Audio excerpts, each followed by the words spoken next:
Before I start, I just want to show you guys a few things that I got. This is for my MMA fans, and this is just going to show you, and wrestling fans, how big of a geek that I am. And this is probably why I'm happily single. Sorry, miserably single. George St. Pierre. Vanderlei Silva, and he's already got an ink stain. Quinton Jackson, Pride Grand Prix outfit. And Tito Ortiz. Anyways, I watched the last UFC show, and what I'm going to talk about was coming off the heels of a lot of talk about a particular fight that was taking place. And this is actually a debate that has gone on everywhere. And to be honest with you, I kind of go back and forth on this subject. And I just want to kind of talk about this subject. And I want to see what everybody else out there thinks of this.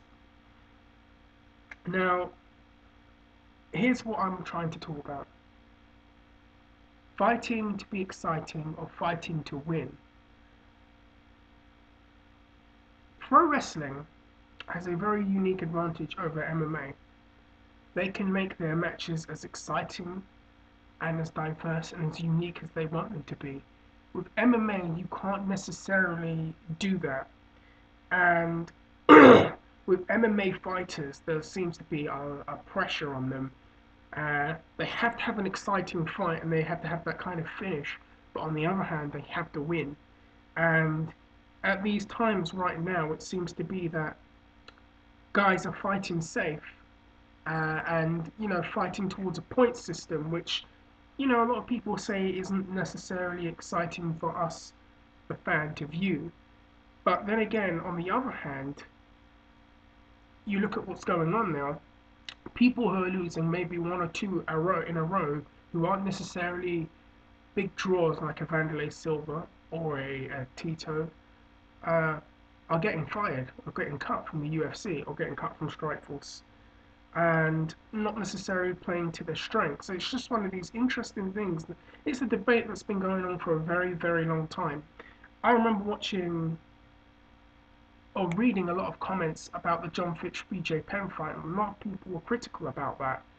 And I'm not actually anti John Fitch, and I'm not necessarily pro John Fitch, but I understand why I think I understand the way he fights or chooses to fight, because to him, he really wants to get to the title. And maybe in his mind, if he takes one of those risks, he could be out like a light, and you never know what could happen. But then again, on the other hand, maybe the way he fights or his style has been what's held him back from getting that kind of marketing and that kind of push. Because, yeah, it's a wrestling term. A push is when they really invest something in you and push you into a certain direction. That's something I want to just define out there. But maybe it's Fitch's fighting style that has held him back. Not to say there's anything wrong with it, but maybe to the promoter, it's not as marketable to put him there just yet. But then they can put someone like Dan Hardy, who isn't necessarily as proven in the UFC, but has a far more aesthetically pleasing style to have. And just through the years, you can go through so many fighters and so many things, and it's just one of these really interesting things. George Gorgel, if anyone watched The Ultimate Fighter Season 2, you'll remember him from there. And he's a very, very good grappler and jiu-jitsu practitioner. And if he takes a fight to that kind of, if he takes a fight to the grappling and the jiu-jitsu aspect, I would put my money on him winning. But he never plays to his strengths. Instead, he's more concerned about putting on a show. And the problem with putting on a show is he's lost a lot of fights doing that. And it's almost put him out of contention. He's out of the UFC. I don't necessarily know where he stands with Strikeforce. I believe he's got a fight coming up. But it's kind of, you know, it's not moved him up higher to where he should be, or a guy of his level of grappling should be. Another person that, and this is one person a lot of people talk about actually, is George St. Pierre and how George fights now. And I will say myself, actually, I remember watching the early George St. Pierre fights and looking at how he fights now, and I would say there is a difference between the two. And I think it's ever since he had that loss to Matt Serra that he's changed drastically about how he fights. He relies heavily on his wrestling, and a lot of people don't think he's got that aggressive side or that side to go out and finish a guy. And I think personally that that loss to Matt Serra really shook him up. And from all accounts, it did shake him up, and that's why he now fights, if you want to call it this safe style. And while it's boring to us, it's done what he needs to do as the athlete, and that is to go out and win. Um, so I just want to know what everyone else out there thinks. Do you feel bad for fighters actually who have this dilemma? Do they, they train maybe 8 to 10 to 12 weeks for a fight, and their job is to go out there and win, to go out there and win and move up the rankings or to move up the the card. But then again, on the other hand, there are guys who are having these explosive fights, winning a few, losing a few, winning a few, losing a few, kind of going up and down, and they're moving up quicker because of the style and the promotion. It's a promoter's dream to have that kind of fighter. How do you feel? Another person that comes to mind is Gray Maynard, and I'm not necessarily a huge Gray Maynard fan, but I remember this time last year after he'd fought Nate Diaz and Frankie Edgar had fought, and there was a debate about who was going to get the title shot against BJ Penn, and Edgar got it in the end. And a lot of people said that the reason why Edgar got it is because of his style to watch was far more pleasing and far more promotable than Maynard's style, even though Maynard was a more viable number one contender by the fact that he'd beaten everyone and he'd even beaten Edgar before this.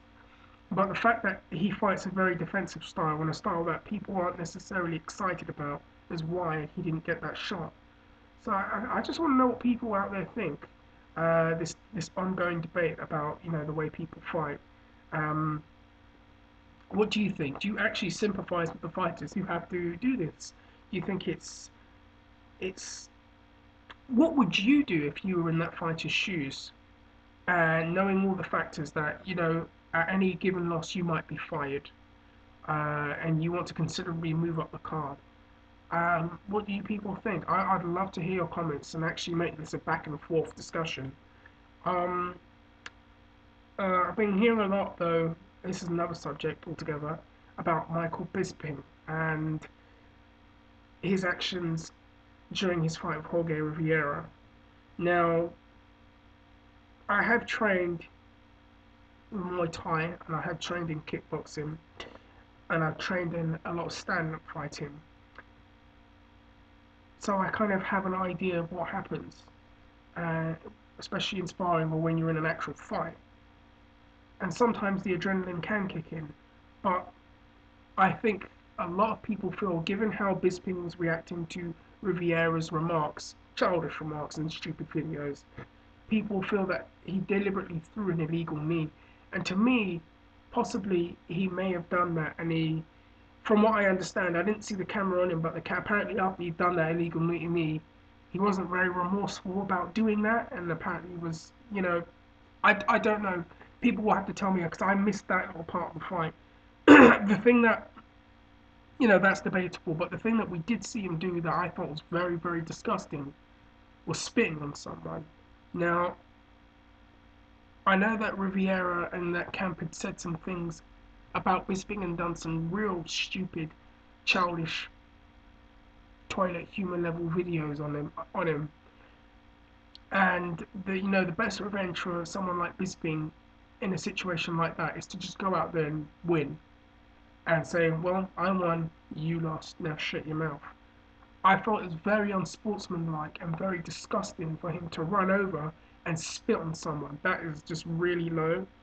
And, it's kind of made me see Bisping in a different light. And I'm actually, for lack of a better word, I actually do quite like Bisping, but that has really put me off him. And you know what? Actually, I'm not surprised that he would do something like that, because I do remember when I watched The Ultimate Fighter, and he does kind of have this thing where he gets a bit carried away and he can be quite petty. Watch how he was towards Matt Hamill if you've seen season 3 of The Ultimate Fighter. And even better than that, if you watch the fight he had with Matt Hamill at UFC 75, I think it was, look how he behaved there at the post-fight press conference. Um, I don't know what he's, I don't know. Well, we don't know what's going to happen to him. And that's another thing I would like to know. What do you people think should happen to him? Should he be suspended? Should he be fined? I don't think he'll ever be cut for it, but I think one of the other two options will happen, suspension or a fine. I think he should be made to give a public apology and mean it. And from all accounts, apparently he's going to fight Chael Sonnen. And if they do that, they should do that here. In fact, the next UK card they should do, as a suggestion to anyone out there listening to me in the UFC, and I highly doubt it, do Chael Sonnen and Michael Bisping and Hardy and Koscheck. Two grudge matches. I'm telling you, the heat for Sonnen and Koscheck is going to be tremendous over here. And the support for maybe the English bred fighters is going to be something. And maybe that would be one of the best cards you could put in the UK. Anyways, my voice is almost gone. It's very, very late. Let me guys know what you think on either of the two subjects in some comments. And anything else, actually. I'm gonna probably upload another video very, very soon. So, yep, let me know what you think, and I should be back very, very soon.